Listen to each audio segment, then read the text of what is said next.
और यही उनके लिए सबसे बड़ा जवाब होगा। परेशानियां तो घूम फिरकर फिर हमारे सामने आ गई किशोरी। कितने सुकून से थे हम, अब फिर वही बात। ओहो, अपनी परेशानियों की वजह से अपनी बेटी की खुशियों का गला तो नहीं घोट सकते। जिस दिन वो कुंडली वाली बात हुई थी और रिश्ता तोड़ दिया था, तब से वो बच्ची कितनी दुखी है, कितनी उदास रहती है वो। देखिए, ले देकर हमारी एक बेटी है, उसकी खुशियों का संसार बसा दें, हमें इससे बढ़कर और क्या चाहिए। बात तो तुम ठीक कह रही हो, लेकिन मैं करूं भी तो क्या करूं? अपने आप को बेचकर भी मैं ममता की खुशियां तो नहीं खरीद सकता। देख, सब ठीक हो जाएगा। अब आप शांत रहिए, वो लोग आने वाले होंगे। आने वाले होंगे नहीं, आ गए हैं। नमस्ते। बधाई हो शशिकांत जी, बधाई हो, बधाई हो बहन जी। कल्पना की नादानी की वजह से आपको जो परेशानी हुई, उसके लिए मैं आपसे माफी मांगती हूँ। ये आप क्या कह रही हैं बहन जी? ये सब तो चलता रहता है। इंसान को तो बस सच्चाई पर विश्वास होना चाहिए। भाई साहब, हमने तय किया है कि शादी जिस तारीख पर तय हुई थी उसी तारीख पर करेंगे। बलराज जी, इतने कम समय में और इतनी जल्दी शादी रख दी कि आप बिल्कुल फिक्र मत कीजिए। ममता और संजय की शादी हम करेंगे, और वो यहाँ नहीं, हमारे बंगले पर होगी। ये कैसे हो सकता भाई साहब? लड़की की डोली तो उसके घर से ही उठती है। आप ठीक कहती हैं, हमारा घर ममता का ससुराल है, पर कल्याणी सदन तो। कल्याणी सदन भी तो ममता का घर ही है ना। ममता तो कहती है कि वो सदन नहीं, एक मंदिर है, और मंदिर में शादी करना एक दस्तूर है। आप लोगों की इजाजत हो तो हम उन दोनों की शादी कल्याणी सदन में ही करेंगे। और ममता कल्याणी सदन की सदस्य है, तो शादी का सारा खर्चा सदन करेगा।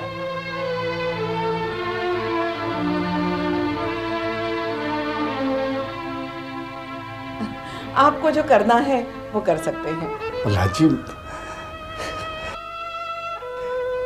इस सब के लिए मैं आपका कैसे शुक्रिया अदा करूं? मैं कैसे धन्यवाद करूं आपका?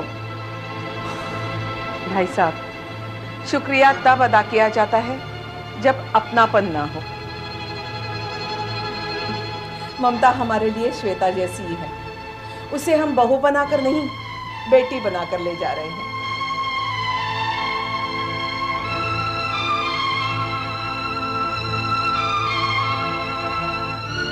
ठीक है, जैसा आप ठीक समझे। क्यों जी? हाँ, ये तो हमारी बेटी का भाग्य है। जिसमें वो खुश है, उसमें हम दोनों खुश हैं। तो लीजिए, मुंह मीठा कीजिए।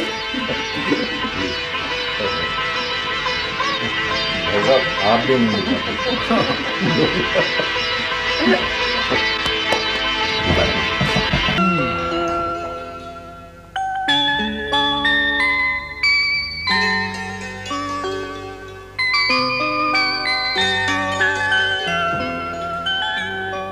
अरे श्वेता जी, आप आइए, बैठिए।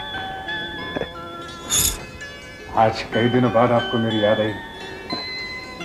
मैं तो सोच रहा था कि आप मुझे भूल गई। घर में कई काम थे, इसी वजह से सदन नहीं आ पाए। पर आज मैं आपको मिठाई खिलाने आई हूँ।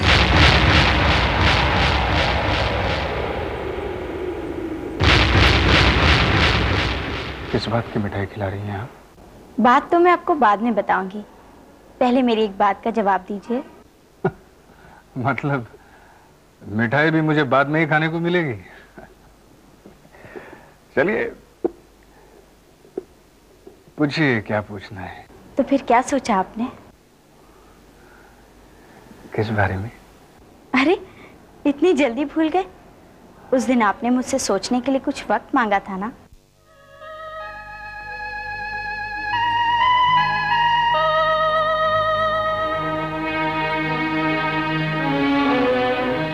नहीं श्वेता जी, मैं अभी तक फैसला नहीं कर पा रहा हूं। मतलब मैं तय नहीं कर पा रहा हूं कि मुझे जीना चाहिए या मर जाना चाहिए। ये दुनिया बहुत खूबसूरत है। हाँ, उसके लिए ये दुनिया बहुत खूबसूरत है, जिसने इस दुनिया के लोगों की बदसूरती ना देखी हो।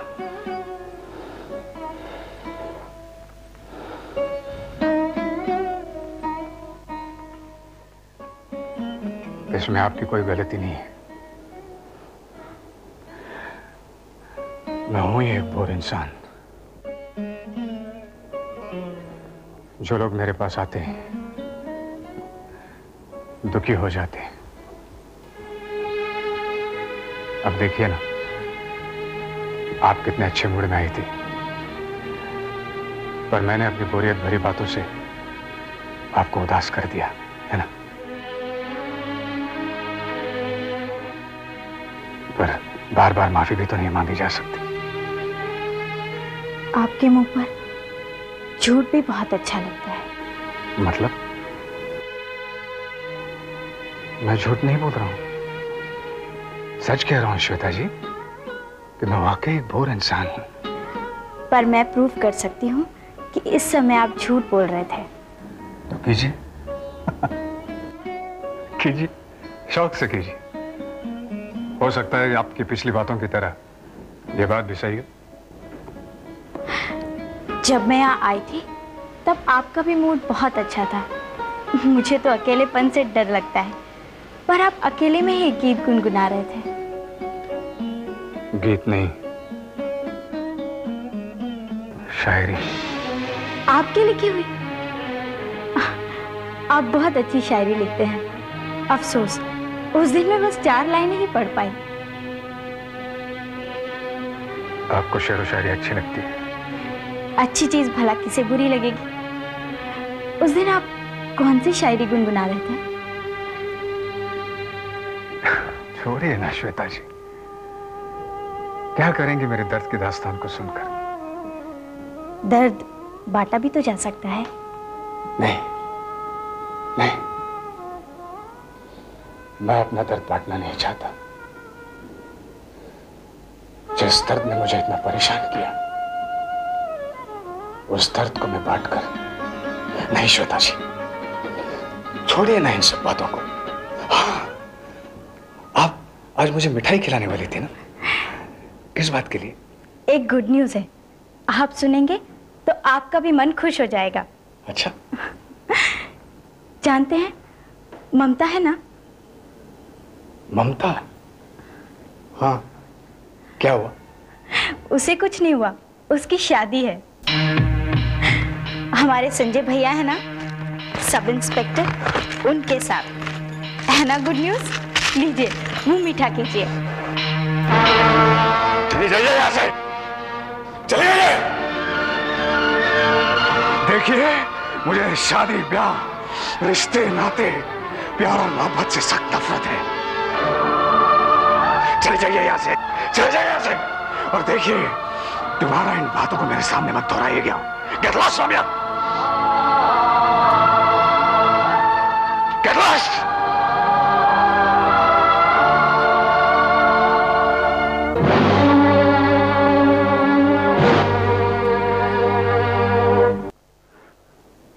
आपने मुझे बुलाया पापा? हाँ बेटे, गुड न्यूज़ है। सोचा सबसे पहले तुम्हें बता दूं। कैसी गुड न्यूज़? हांगकांग की डील का एक्नॉलेजमेंट आ गया है। उन्हें माल बहुत पसंद आया है। ये देखो।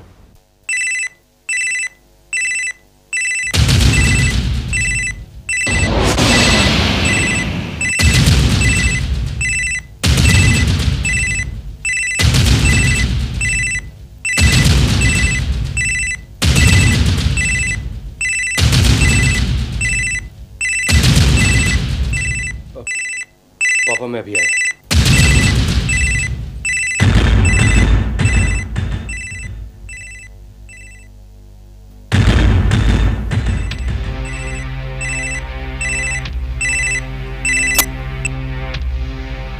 जी डॉक्टर बोलिए। आजकल अपने बाप के साथ बहुत वक्त गुजार रहे हो विजय चौधरी, कुछ वक्त बाबला भाई के साथ भी गुजार लो। फायदा ही फायदा होगा। नहीं डालो भाई, बात यह है कि अपनी बात बाद में करना, पहले मेरी बात सुनो। जल्द से जल्द यहाँ जाओ। अब इस समय मुमकिन नहीं। सुनो विजय चौधरी, बाबला भाई को ना सुनना पसंद नहीं। एक बार कह दिया यहां आओ, मतलब आओ। जय भैरव।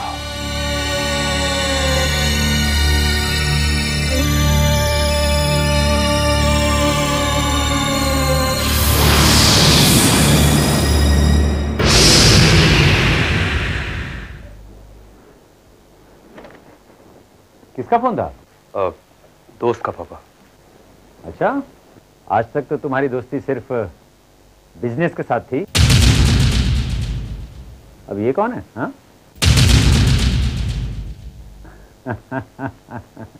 खैर, कामकाज में मन लगा रहे, इसलिए यारी दोस्ती घूमना फिरना बहुत जरूरी होता है। तुम्हें दोस्त से मिलने जाना है ना, तुम जाओ। ऑफिस का काम हम देख लेंगे। थैंक्स पापा।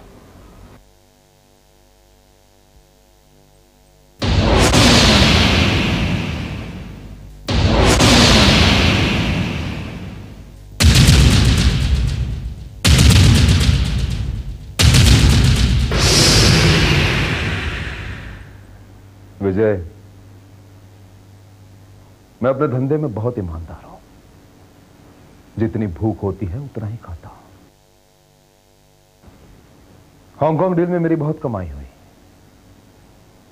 और ये उसी कमाई का 10% है, और ये तुम्हारा है। बाबला भाई, इसकी कोई जरूरत नहीं है। शकील भाई के बाइज्जत बरी होते ही मुझे मेरा इनाम मिल जाएगा। देखो विजय, शकील की बात करके मेरा वक्त जाया मत करो। एक हफ्ते के अंदर अगर शकील जेल की सलाखों के बाहर ना आया तो मैं ये शहर तक गया इस धंधे को छोड़ दूंगा। ये मेरी समान है। बाबला भाई, मुझे आपके ऊपर पूरा यकीन है,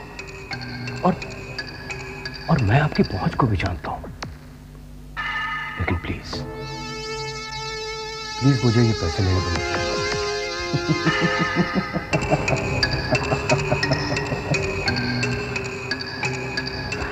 विजय चौधरी, कभी कभी मुझे तुम पर बहुत हंसी आती है, और इस हंसी की वजह जानना चाहते हो? तुम मुझे बहुत भोले लगते हो। कभी कभी हैरान होता हूं कि तुम जैसे लोग भी इस दुनिया में होते हैं, क्योंकि जिस दुनिया में मैं पला बड़ा वहां ऐसे लोग नहीं होते। जुर्म की दुनिया। खैर, छोड़ो इन बातों को। ये पैसे मैं अपनी खुशी से दे रहा हूं, रख लो इन्हें, रख लो। देखो विजय, बड़े लोग कहते हैं कि घर आई लक्ष्मी को कभी ठुकराना नहीं चाहिए। रख। तावला भाई, बात ये नहीं है। दरअसल बात यह है कि मैं कुछ और सोच रहा हूं। भैरव, विजय चौधरी, जो तुम सोच रहे हो बिल्कुल ठीक सोच रहे हो। ये पैसे मैं अपनी खुशी से नहीं दे रहा हूं। ये पैसे मैं बहुत दुखी की सोच कर दे रहा हूं। तावला भाई, मैंने फैसला किया है। अब मैं आपके इस काले धंधे में आपका साथ नहीं दे पाऊंगा। बार बार का साथ किसे चाहिए? बस कुछ देर की बात। क्या है ना कि हिंदुस्तान में धंधा बहुत मंदा चल रहा है। पुलिस और इंटेलिजेंस हाथ धोकर मेरे पीछे पड़ी है। बस ये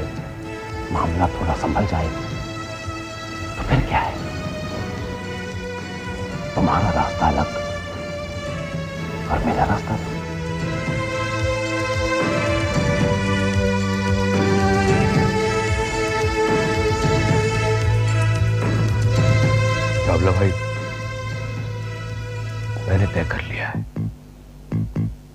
आज के बाद मैं आपके इस काले धंधे में आपकी कोई मदद नहीं कर पाऊंगा। ना तो आपका कोई माल मेरे माल के साथ जाएगा और ना ही आपकी कोई मेरी डीलिंग हो। तुम मुझे ना कह रहे हो, अभी तो तुम मुझसे कह रहे थे तुम मेरी पहुंच को जानते हो। तुम ये भी जानते हो विजय चौधरी, बाबला भाई को ना सुनना पसंद नहीं।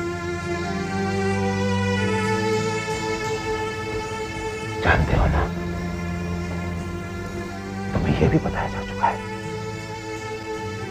कि जो एक बार इस दलदल में गिरता है वो चाह कर भी इसमें से बाहर नहीं आ सकता। और तुम चाह कर भी इसमें से बाहर नहीं आ पाओगे विजय चौधरी। और अब तो तुम हमारे राज भी जान चुके हो। नामिया, हाँ भाई, जरा इन साहब को बताओ कि जो एक बार हमारा राज जान लेता और हमारे साथ कदम से कदम मिलाकर नहीं चलता, हम उसका क्या करते हैं?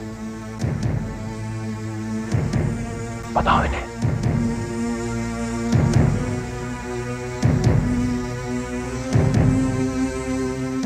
इसकी कोई जरूरत नहीं डाबला भाई, आप मुझे इतने दिनों से जानते हैं, मैं आपको इतने दिनों से जानता हूं। मैं आपको यकीन दिलाता हूं, चाहे कुछ भी हो जाए, चाहे मेरी जान चली जाए, लेकिन मेरा मुंह आपके खिलाफ कभी नहीं खुलेगा। नहीं, मेरे धंधे में दाहिना हाथ बाएं हाथ पर भी यकीन नहीं करता। और तुम्हारा यकीन तो पहले से टूटा हुआ है। मतलब ये विजय चौधरी, तुमने अपनी मां के आदर्शों के साथ समझौता करके अपने जमीन को बेचा है। तो कल तुम मेरे साथ देखो विजय, आज मैं ये पैसा अपनी खुशी से दे रहा हूं। और मैं तुम्हें कोई काम भी करने के लिए नहीं कह रहा, लेकिन कल मैं तुमसे काम भी करवाऊंगा और पैसे भी नहीं दूंगा। मेरी पहुंच तो तुम अच्छी तरह से जानते हो। और अगर तुम्हें पैसे नहीं चाहिए ना,